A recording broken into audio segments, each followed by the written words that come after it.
마태복음 3장 13절부터 마지막 절까지 교독하겠습니다. 마태복음 3장 13절 제가 먼저 읽을게요.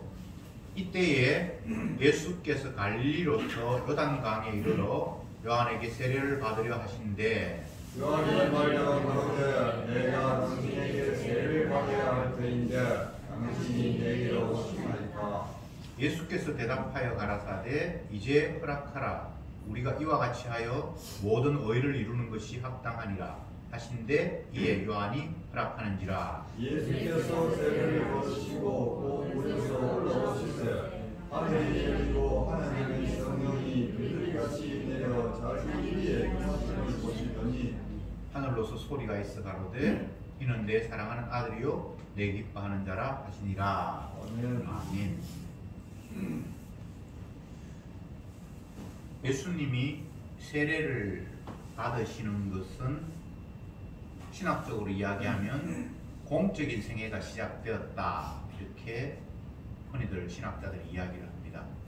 그 전에는 그냥 집에서 사생활을 했다면 13절에 이때에 예수께서 갈릴리로서 요단에게 이르러 요한에게 세례를 받았다. 갈릴리는 예수님 그냥 집이고요.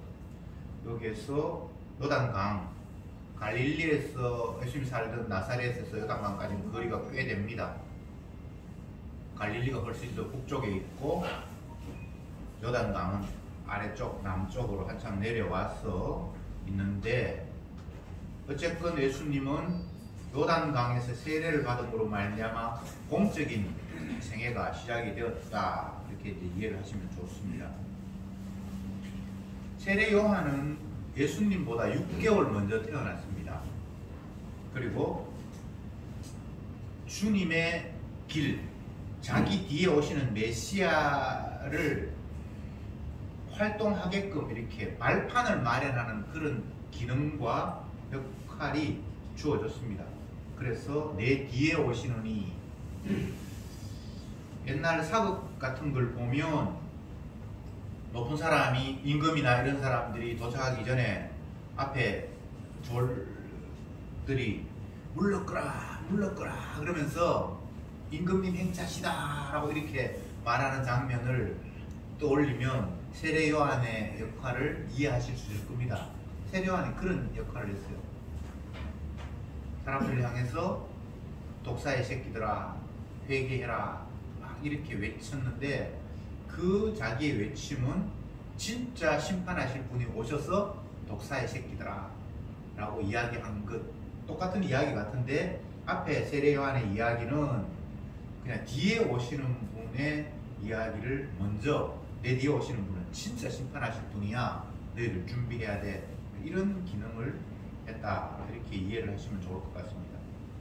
예수님이 갈릴리에서 요단강으로 이르러서 요한에게 세례를 받으려고 하십니다. 근데 14절에 보면 요한이 말려 가로되 내가 당신에게 세례를 받아야 할 텐데 당신이 내게로 오시나이까. 세례는 죄를 씻는 예식이거든요. 씻을 세, 예식에 씻는 예식이 세례인데 예수님은 죄도 없는데 죄인인 세례 요한에게 죄 씻어달라고 오시는 것이 세례 요한의 입장에서는 이게 당치도 않은 이야기란 말이죠. 그래서 주님 무슨 이런 일이 다 있습니까? 내가 당신한테 죄 씻음 받아야지요 이렇게 이야기를 했습니다. 이건 지극히 상징적인 이야기잖아요. 그런데 예수님께서 하시는 말씀이 15절에 예수께서 대답하여 가라사대 이제 허락하라. 우리가 이와 같이 하여 모든 의를 이루는 것이 합당하리라 하시니 이에 요한이 허락하는지라. 내가 너에게 세례를 받아야만 모든 의를 이루는 일에 합당하다 이렇게 말씀하심으로 요한이 세례를 주었다 이렇게 말씀하셨고 예수님이 세례를 받고 물에서 올라오시는데 하늘에서 비둘기같이 성령이 임하시고 이는 내 사랑하는 아들이고 내 기뻐하는 자다 라는 음성이 들렸다. 이게 오늘 본문의 내용입니다. 왜 죄를 씻어야 되는가 이 부분부터 우리가 생각을 해봅시다. 왜 죄를 씻어야 되죠? 유대인의 관점에서 생각해 보세요. 하나님의 율법을 받은 유대인의 관점에서 왜 죄를 씻어야 하죠? 죄 있으면 안 됩니까?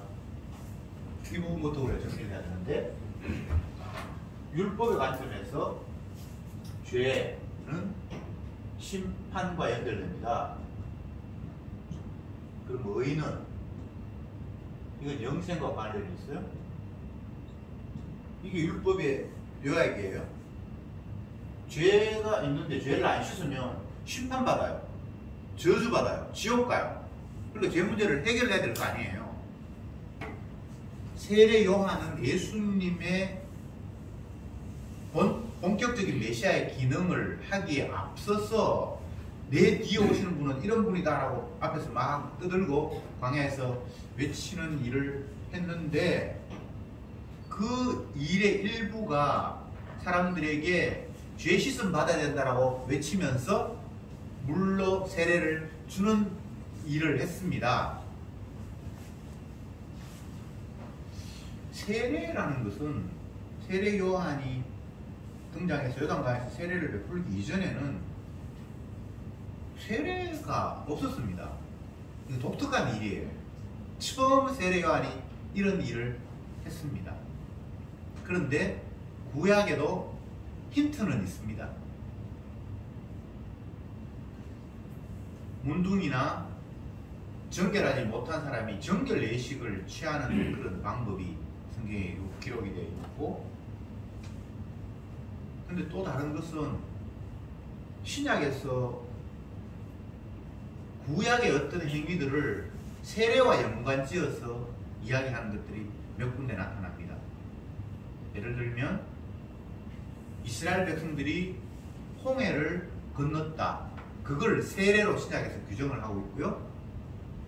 또 노아 시대에 하늘에서 비가 쏟아져서 노아의 가족은 방주 안에 들어가서 살았다라는 걸 세례로 표현을 하고 있습니다. 이건 신약의 사도들이 구약의 어떤 행위를 의미를 부여해서 신학적으로 해석하는 거예요. 자, 요걸 우선 기억해 놓고, 죄 사함의 세례, 죄 용서함의 세례, 이건 왜 해야 되는가? 율법에 의하면 죄는 심판받으니까. 그것까지 해놓고, 그 다음에 이제 죄를 씻는 세례. 이런 용어가 세례 요한에게서 처음 나타납니다. 세례라는 말이 구약에는 없어요. 근데 이 세례를 옛날 구약으로 연결시킬 때에 노아 홍수 시대, 그 다음 홍해 건너는 일, 이걸 신약의 사도가 세례라고 규정을 했어요. 독특하죠? 근데 의미는 똑같아요. 물 속에서 살아남았잖아요. 홍수 시대에 방주라는 독특한 기능 때문에. 그리고 홍해를 주님께서 모세에게 지시를 하셔서 지팡이로 가리키려 하니까 홍해물이 갈라짐으로 말미암아 백성들이 그 물을 건너서 살게 되는데, 그것을 세례라고 또 규정을 했단 말이죠. 구약에서부터 이미 어떻게 죄가 용서받는가, 죄는 반드시 심판과 저주가 임해야 되는데 그 죄가 어떻게 씻어지는가라는 것이 이미 힌트로 주어졌어요.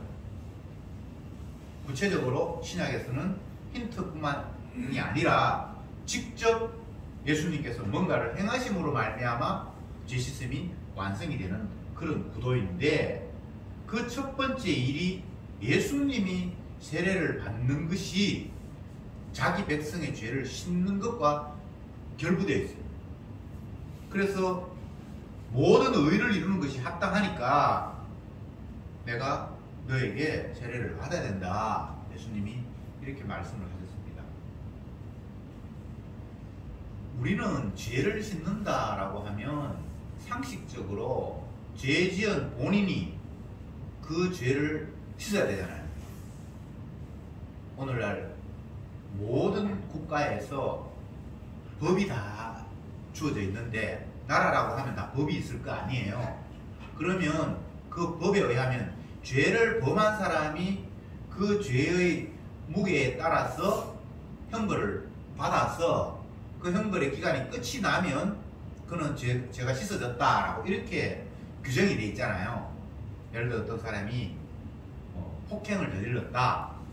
그러면 그 피해에 대해서 금전적으로 보상을 하고 아니면 그것도 못하면 감옥에 가서 몇 개월을 산다든지 몇 년을 산다든지 이렇게 해서 모든 것을 가해자가 죄를 범한 사람이 자기가 금전적으로 배상을 하든지 아니면 형벌을 감옥에서 받든지 이렇게 해서 일정 기간이 끝이 나면 이제 죄 문제가 해결되는 것이 이 세상에서 통용되는 죄 처리법입니다.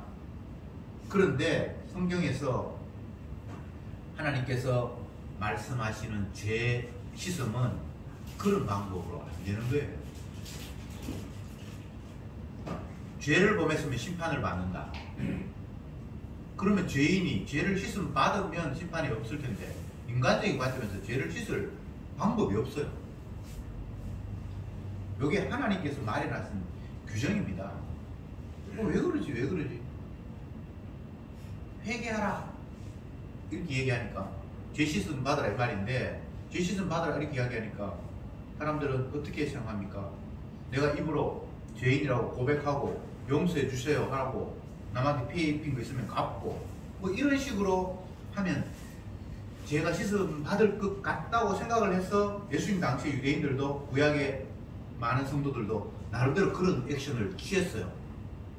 그런데 성경에 보면 그런 식으로 해서 죄 문제가 해결이 안 돼.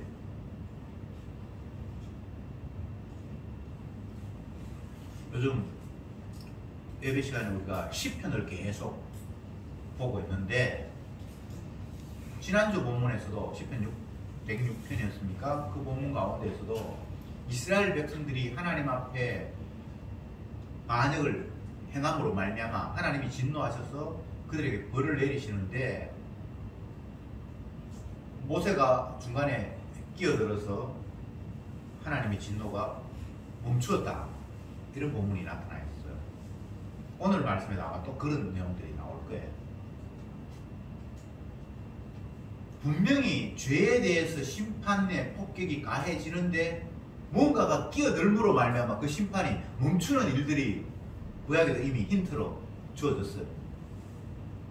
그러면 그것이 힌트뿐만 아니라 실제적으로 어떤 일이 벌어져야만 어떤 것이 거기에 개입이 되어야만 죄가 멈추는가?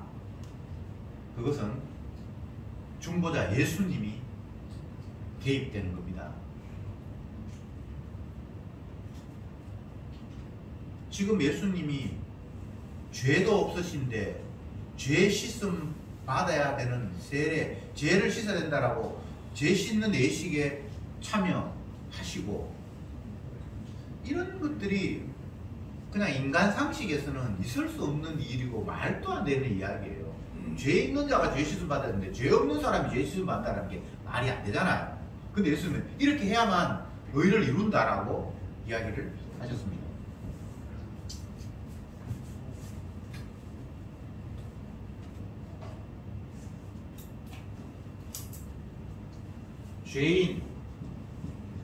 죄인이 세례를 받아야 되는데 죄 씻음 받아야 되는데 죄 없으신 의인이 세례를 받는다?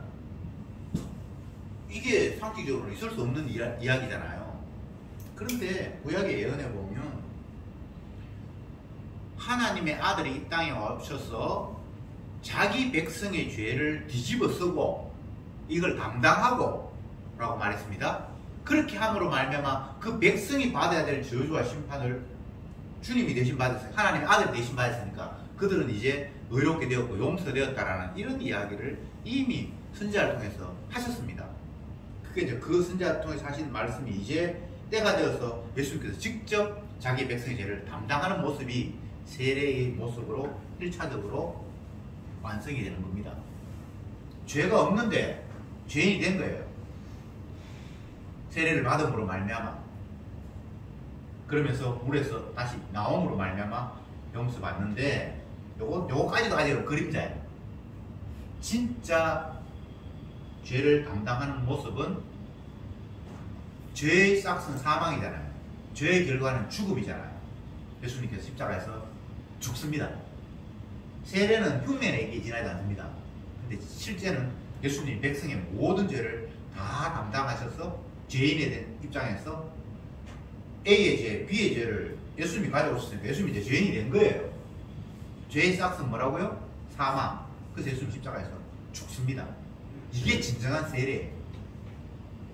그리고 하나님이 죽은 그 아들을 다시 살려냈습니다. 부활했습니다. 그래서 백성이 제가 이제 용서받았다라는 것이 선포가 된 거예요. 예수는 우리 범죄함을 위하여 내어줌이 되었고 우리의 의롭다 하심을 위하여 다시 살아나셨느니라. 이렇게 돼 있죠? 로마서. 그러니까 예수님의 죽음과 부활은 예수님의 개인과 해당되는 문제가 아니고 온 백성과 연관된 대표성이 있는 어떤 행동이었습니다. 그것과 연관지어서 예수님은 죄도 없으신데 죄인이 되셔서 죄 씻음의 세례를 받으셨고, 그렇게 해서 요단강에 나오시니까 하늘에서 음성이 들리기를 이는 내 사랑하는 아들이고 내 기뻐하는 자다. 내가 보낸 메시아다. 이가 진짜 너희들의 죄를 살 자다. 라고 아버지가 선포를 하셨다는 것. 이게 오늘 본문의 내용입니다. 참 이런 이야기들을 들으면 어떤 생각이 듭니까? 뭐가 이렇게 복잡하노? 하나님이 단순하게 죄를 그래 내가 네 죄 안 물을게 앞으로 똑바로 살 행동 잘하고 착하게 살아라 이렇게 얘기해버리면 단순하고 쉬울 것 같은데 뭘 하나님의 아들이 이 땅에 오셔서 죄도 없는데 대신 죄를 뒤집어 쓰고 죽고 또 죽었는데 하나님께서 다시 살리고 뭐가 굉장히 복잡하다 이 말입니다. 우리나라의 법에 보면 대통령은 사면권이 있잖아요. 죄를 용서하는 권한이 있잖아요. 그래서 감옥에 있는 사람도 이제 죄 용서한다고 해서 풀어줬으면 그냥 나와요. 박근혜 전 대통령이 최근에 그렇게 풀려났다는 거죠. 형벌이 같은 아직 한참 오래 살아야 되는데 대통령의 권한으로 내가 네 죄를 사하노라 해서 그냥 풀려나버렸어요. 이 땅의 인간도 한 최고의 지도자 정도 되면 그런 권한을 이렇게 주는데 천지 만물을 지으신 하나님이 그런 권한이 없나? 뭘 이렇게 죄를 용서하는데 복잡해요. 근데 복잡해야 돼요. 왜냐? 죄의 심각성 때문입니다. 제가 얼마나 심각한 것을 우리에게 깨우쳐 주시기 위해서 죄 없으신 하나님의 독생자가 저주받아 죽어야 하는 그런 상황을 주님은 그대로 보여주셨습니다. 우리는 죄 문제를 그렇게 심각하게 생각하지 않잖아요. 만약 여러분들이 죄를 지어서 여러분의 자녀가 대신 죽어야 된다고 생각하면 죄가 정말 지긋지긋하게 무섭겠죠. 근데 우리는 그렇게 생각하지 않잖아요. 그냥 뭐 사람이 살다 보면 죄를 지을 수 있지. 뭐 욕심 부릴 수도 있고 뭐 훔칠 수도 있고 훔친다 뭐 남에게 가해를 한다 이 정도가 아니라 죄라는 것은 모든 것을 내 중심으로 생각하고 판단하고 행동하고 움직이는 거예요. 그래서 훔치기도 하고 때리기도 하고 빼앗기도 하는 거예요.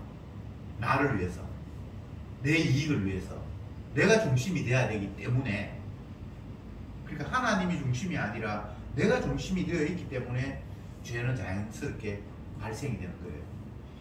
내가 빠져버리면 그런 게 나올 수가 없는데 내가 있기 때문에, 내가 있으니까 나를 살려야 되고, 내가 있으니까 내가 중요하고, 내가 있으니까 내가 원하는 대로 뭔가를 하기를 원하고, 그래서 결국은 그 마음이 이 세상의 주인 되시는 분을 제거해버리는 결과까지 오게 됐어요. 예수님이 십자가 지시고 난 이후에 도대체 무엇이 죄인가가 가장 선명하게 확 드러나 버렸습니다. 뭐가 죄입니까? 하나님의 아들마저 자기 유익을 위해서 죽여버립니다. 죄를 윤리 도덕적인 관점에서 또 인간적인 관점에서 생각을 합니다. 그런데 십자가 지신 이후에 죄 개념은 그런 관점이 아니라 하나님의 아들을 네가 죽였어, 이렇게 될 거예요. 나는 하나님의 아들 예수님을 본 적도 없는데 그 당시에 있었던 사람이 우리의 모델이에요. 지금 예수님 오셨을 때 우리가 똑같이 죽였을 거예요. 아담 한 사람의 범죄함으로 말미암아 모든 사람이 죄를 범했다. 아담이 선악과 다 먹었는데 모든 인간이 다 선악과 다 먹었다고 이야기가. 예수님을 유대인들이 그 당시에 또 로마의 몇몇 병사들이나 로마에서 파견된 그런 사람들이 형벌을 사형시켜라 그렇게 해서 이제 예수님이 돌아가셨는데, 그럼 그 당시의 사람도 아닌 2000년이 지나고 지금 또 앞으로 올 그런 사람들은 예수님의 십자가에 죽인 거 아무 상관이 없을 것 같은데 그렇지 않아요. 모두가 다 예수님을 죽였고 그 당시 그 사람들과 다르지 않다는 거예요.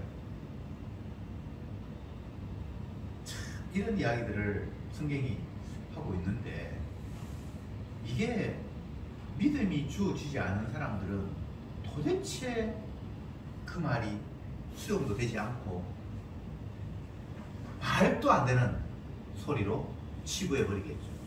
그러나 믿음이 선물로 사람들은 맨 처음 인류의 아담인 그가 나와 다른 인간이 아니고, 예수님 당시 십자가에 못 박아 죽인 그 사람들이 나와 다른 인간이 아니고 나의 모습이었다는 것을 받아들일 수밖에 없어요.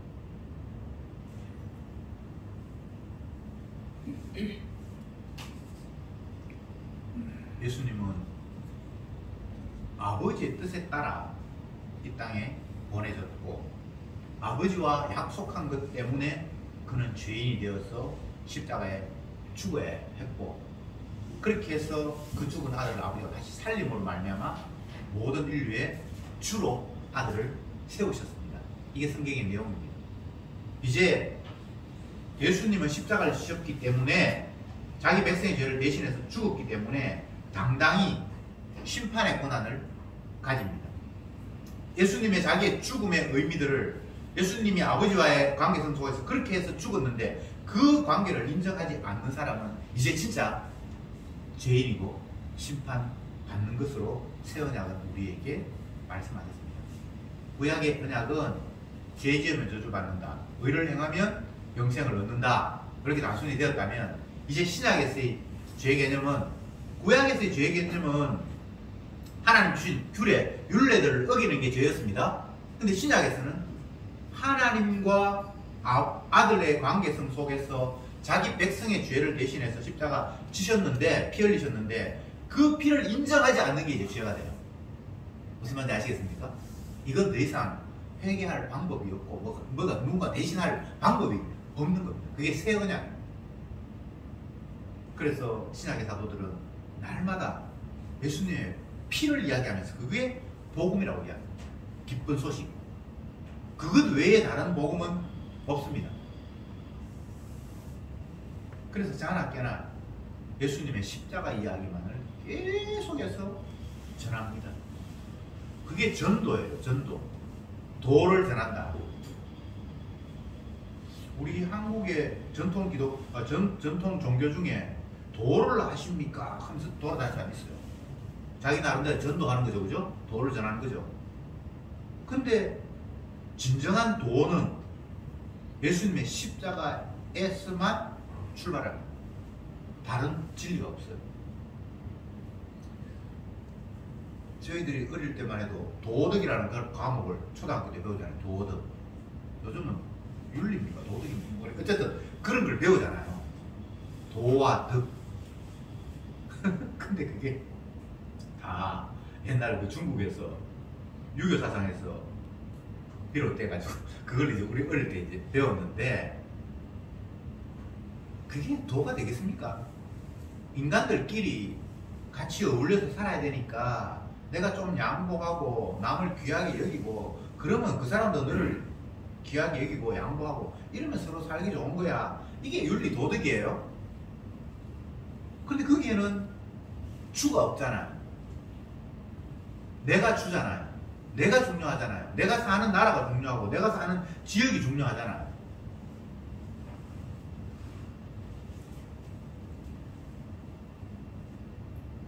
구제하는 사람이 남들에게 뭔가를 베풀면서 자기 행동들에 대해서 의미를 부여하고 나는 그래도 좀 양심은 있고 이 세상에 살만한 가치가 있는 사람이라고 스스로 위로를 하면서 자기 자신을 대단하다, 훌륭하다. 남들은 지가 번 거 지가 다 쓰기에 바쁜데 나는 내가 열심히 벌어서 나무를 해서 쓴다. 이제 이런 이야기를 합니다. 그런데 성경을 보면 그게 다 거짓말이에요. 제가 이런 생각을 해봤어요. 남을 네가 직접 돕지 말고 세금을 엄청나게 내서 나라도 돕도록 하면 안 됩니까? 세금을 규정된 것보다 더 많이 낸다는 사람을 내가 이때까지 들어본 적이 없어요. 어떻게 하니 세금을 덜 내려고 애를 쓰지. 아이고 이게 뭐 국가가 좋은 일 많이 하는데 내가 이거 벌어가지고 이 정도 세금 내가 안 되겠다. 나는 훨씬 더 내야 되겠다. 라고 하는 사람이 없잖아요.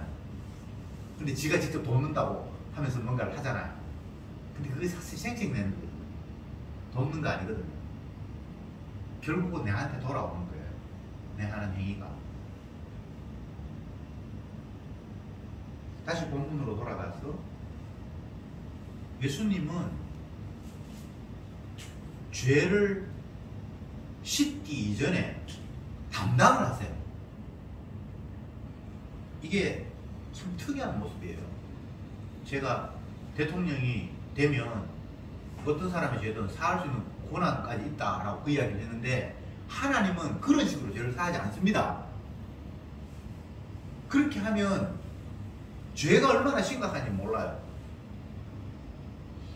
박근혜 씨가 지금 대구 뭐 달성군에 어디 살고 있다고 그러는데 여러분이 기자가 돼서 찾아가서 한번 마이크 대고 한번 물어보세요. 당신은 얼마나 심각한 죄인입니까? 물으면 나 죄 없어요. 권력 가진 사람이 나를 핍박했어요. 아마 그렇게 이야기할 거예요. 내 죄를 용서해서 너무나 감사합니다. 그런 마음 없을걸요? 제가 누구를 뭐 어떤 특정한 사람을 비판하고 욕하기 위해서 지금 하는 이야기는 아니고요. 이 세상에서도 권력 가진 사람은 대통령 정도 되면 누구의 죄를 그냥 말 한마디로 사할 수 있는데 하나님은 그런 방법 안 취했다고요. 하나님이 그 우리나라의 대통령보다 뭐 권한이 못한 사람도 아닌데 그런 방법으로 죄를 사하는 것이 아니라 자기가 죄를 다 담당하고 짊어졌단 말이죠. 그것도 그냥 물질로 내가 추징금 5천억을 두드려 맞았다. 그러면 부자가 되면 내가 5천억 갚아줄게. 그런 것도 아니고 감옥을 대신 살아서 내가 한 30년 대신 감옥 살고 그것도 아니고 죽어버린 거예요. 하나밖에 없는 그 생명이. 왜 이렇게 복잡하게 하시는가? 제가 그걸 다 답했잖아요. 죄가 심각하죠. 죄가 그만큼 하나님의 아들 독생자가 죽어야 할 만큼 죄는 하나님께서 심각하게 보신다는 겁니다. 근데 우리는 아무도 죄의 심각성에 대해서 그렇게 하나님이 심각하시게 생각하는 만큼 심각하게 생각하지 않아요. 이거 뭐 살다 보면 그럴 수도 있지 뭐. 그러면 그건 주님의 생각과 우리 생각이 너무 다른 거예요. 제가 앞부분에 그런 이야기 했잖아요. 죄 때문에 내 자녀가 죽임 당해야 된다라고 생각해 보셨냐고. 근데 하나님은 그렇게 생각하고 있거든요. 그만큼 심각하거든요. 그래서 주님은 아들을 이 땅에 보내셔서 백성의 죄를 뒤집어 씌워서 그 아들을 심판하시는 이런 방법을 취하셨습니다. 이 하나님의 약속이에요. 왜 그런 방법을 취합니까? 죄의 심각성을 우리에게 깨닫게 하기 위해서. 그렇게 심각한데 이제 더 이상 우리에게 죄가 없다고 너는 의롭다고 승을 하셨습니다. 그러니까 이게 감사가 그냥 뭐 시시한 그런 감사가 아니에요. 내가 되게 배고팠는데 먹을 것도 하나도 없었는데 마침 이웃 사람이 이사 왔다고 떡을 하나 줘가지고 너무 고맙더라. 뭐 그것도 고마울 수 있어요. 배고픈데 갑자기 떡이 어디서 왔으니까. 그런데 죄 용서라는 개념은 그런 정도가 아니란 말이죠. 가장 심각한 게 죄고 가장 큰 혜택이 의예요. 무슨 말인지 아시겠습니까? 그게 하나님의 인식이에요. 그런데 우리는 죄도 시시하고 의도 시시하고 누가 의인이다. 제가 기억에는 일본에 유학 간 어떤 청년이 지하철에 어떤 사람이 일본 사람이 떨어져 있는데 그 사람을 구하려고 하다가 자기가 죽었어요. 그래서 일본에서 그 사람을 의인이라고 그러고 뭐 그렇게 하는데 어쨌든 뭐 남살려고 하다가 지가 죽었으니까 대단한 건 대단한 거잖아요. 근데 하나님 말씀하시는 의는 그 정도가 아니에요. 죄, 의 이보다 더 엄청나고 심각한 건 세상에는 없습니다. 근데 우리는 그렇게 아무도 생각하지 않아요. 죄가 있어도 죄가 발각되지 않으면 죄에 대해서 책임을 안 묻고 또 의라는 것들도 남들이 봤을 때 평균적인 수준에서 인간들, 고만고만한 인간들 수준에서 그 사람은 굉장히 착하다, 자기가 손해봤다 생각하면 그걸 그냥 의라고 그냥 규정을 한단 말이에요. 우리 영어 가운데 의사, 안중근 의사, 그것도 다 의라는 이야기거든요. 근데 주님은 그런 식으로 해서 의가 될 수도 없고 죄도 그렇게 가볍고 시시한 것이 아니라는 사실을 우리에게 이 땅에 오셔서 온몸을 다해서 보여주셨습니다. 많은 사람들에게 질문을 해봅시다. 당신에게 있어서 지금 현재 제일 심각한 건 뭡니까? 라고 만약에 묻는다면 그 많은 사람들 가운데 내 죄가 이렇게 엄청난 것인가를 이제야 깨달아서 정말 이 죄 문제가 나에게 가장 심각한 문제입니다. 이렇게 답을 한다든지 아니면 주님의 십자가의 피 흘리심으로 말미암아 내가 의롭게 된 것 이게 너무나 엄청나고 놀라워서 내가 감당을 못하겠습니다라고 대답하는 사람이 과연 있을까?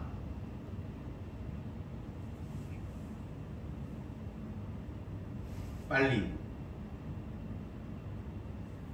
전염병 이거 끝나서 좀 장사가 잘 됐으면 좋겠습니까? 라든지 뭐 또 다른 뭐 이야기를 한다든지 대부분 그런 이야기를 하겠죠. 그러니까 죄도 그들에게는 심각한 게 아니고 의도 중요한 게 별로 아니에요. 그냥 연봉, 소득 조금 더 올라서 내가 하고 싶은 거 해가면서 살겠습니다. 그런 이야기를 인간들은 할 수밖에 없잖아요. 하나님이 이 땅에 오셨다는 거 단순한 문제가 아닙니다. 굉장히 심각한 문제예요. 하나님이 인간이 사는 세상에 왜 뛰어내려 오셨어요? 근데 오셨거든요. 근데 오신 그 정도가 아니라 죄인이 되셔서 저주받아서 죽어버렸단 말이죠. 이 모든 것이 자기 백성의 죄를 씻기 위해서. 이게 성경 이야기잖아요. 그럼 이런 이야기를 보면서도 그러려니 하고 그냥 페이지 막 넘기는 거예요. 그래 뭐 죄를 씻다 그러니까 그거는 나는 이제 용서 받았고 천국은 따놓은 당상이고 아니 천국 가려고 하면 아직 멀었는데 내가 뭐 죽어야 천국 가는데 앞으로 몇 년 더 살지 모르겠는데 당장 이 세상에 살면서 내가 육신의 이 문제 이거 이 좀 편안하고 똥 드시고 배부르고 남들한테 이왕이면 칭찬 듣고 그렇게 살아야 되는데 그 방법은 없을까라고 또 성경을 뒤지기 시작을 하는 거예요. 그런 방법 성경에 없습니다. 예수님은 우리 범죄함을 위하여 내어줌이 되었고 우리의 의롭다 하심을 살아나셨느니라. 그게 성경 전부예요. 아직 이 땅에 천국 가기 전에 이 땅에 살면서 좀 더 어떻게 편안하게 살까 그런 내용 성경에 없습니다. 그럼 어떤 내용이 있는가? 내가 죄인인데 예수님 십자가의 힘으로 말미암아 내 죄를 용서했다라는 사실과 함께 그 사실이 온 만방에 전파되기 위해서 너도 예수님의 가시는 그 길을 똑같이 가도록 주님이 이끄신다라는 게 성경에 나와 있어요. 그게 우리가 가야 할 길이에요. 이 땅에서 가야 할 길이에요. 근데 사람들이 그렇게 생각하지 않잖아요. 많은 사람들은 넓고 평탄한 길을 향해서 간다. 그런데 주님의 자녀들은 주님이 가신 길, 좁은 길, 아무도 찾는 데가 없는 길, 그런 길로 간다라고 이야기했잖아요. 그런데 우리는 예수 믿는다고 하면서 넓고 평탄한 길을 위해서 날마다 기도하고 있잖아요. 주님, 왜 이랬습니까? 왜 이랬습니까? 왜 이랬습니까? 뭔가 잘못됐다. 이게 굉장히 심각하게 잘못된 거예요. 하나님의 말씀을 아예 안 믿든지 집어 던져버리든지, 아니면 믿으니까 다 믿든지 해야 되는데, 죄 용서하셨다는 거, 십자가 하셨다는 걸 믿는 것 같은데, 네가 이제 주님 앞에 죄 용서 안 받았기 때문에 주님의 그 십자가의 의미들을 땅끝까지 전하는 증인이 돼야 되고, 내가 다시 간 길, 그 좁은 길 너도 갈 거다. 그 말을 왜 안 받아들입니까? 그러면 앞에 죄 용서했다는 것도 그거 안 믿는 거예요. 하나님의 말씀을 어떤 걸 믿고 어떤 걸 안 믿고, 그건 안 믿는다는 이야기예요. 믿음 이야기가 나왔으니까 또 해봅시다. 믿고 싶어서, 논리적으로 합당해서, 그게 말이 앞뒤가 맞아서 믿는다. 이게 인간에게 통용되는 믿는다는 거예요. 근데 성경은 논리고 뭐가 없습니다. 그래서 인간이 아무리 믿고 싶어도 하나님의 말씀은 뭐가 앞뒤가 안 맞아요.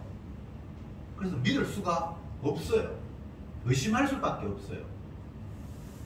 그러니까 하나님의 말씀이 믿을 수도 없고 받아들일 수도 없고 이해할 수도 없는데, 만약에 믿는다면 그건 이상한 사람이에요.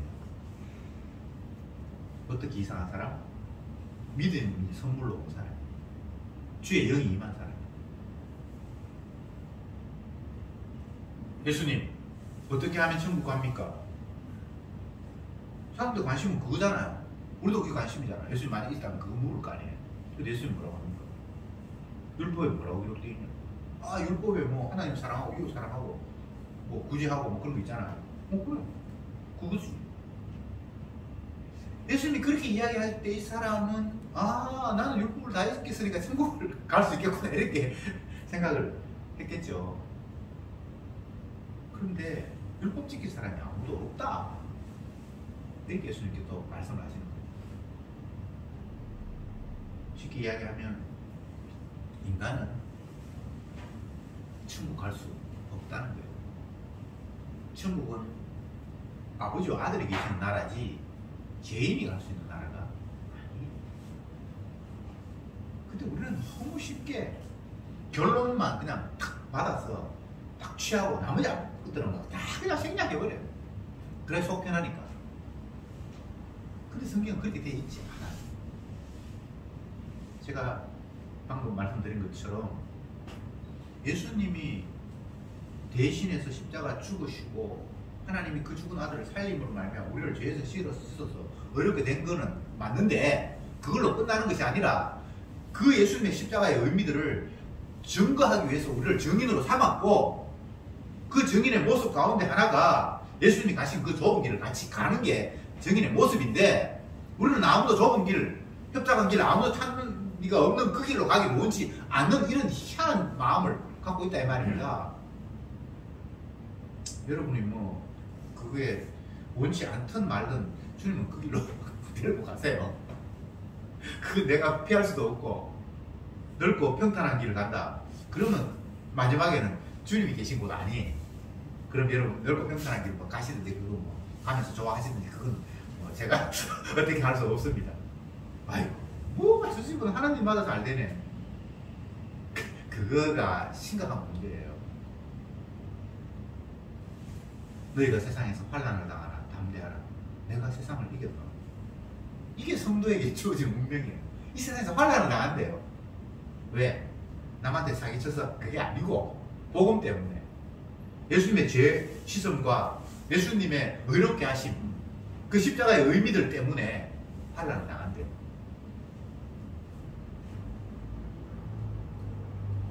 로마서 3장 잠깐 보겠습니다. 25절.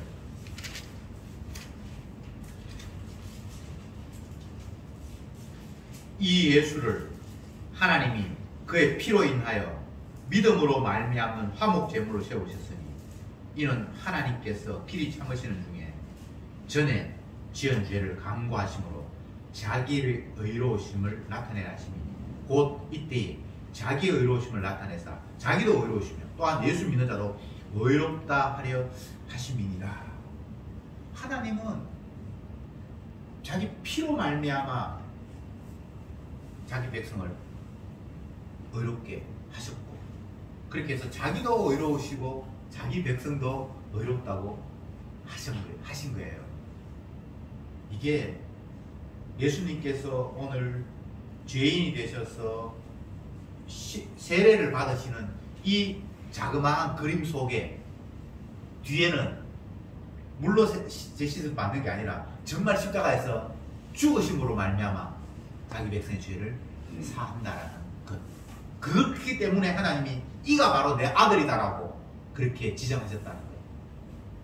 자기 백성의 죄를 위해서 죽지 않으면 메시아가 아닙니다.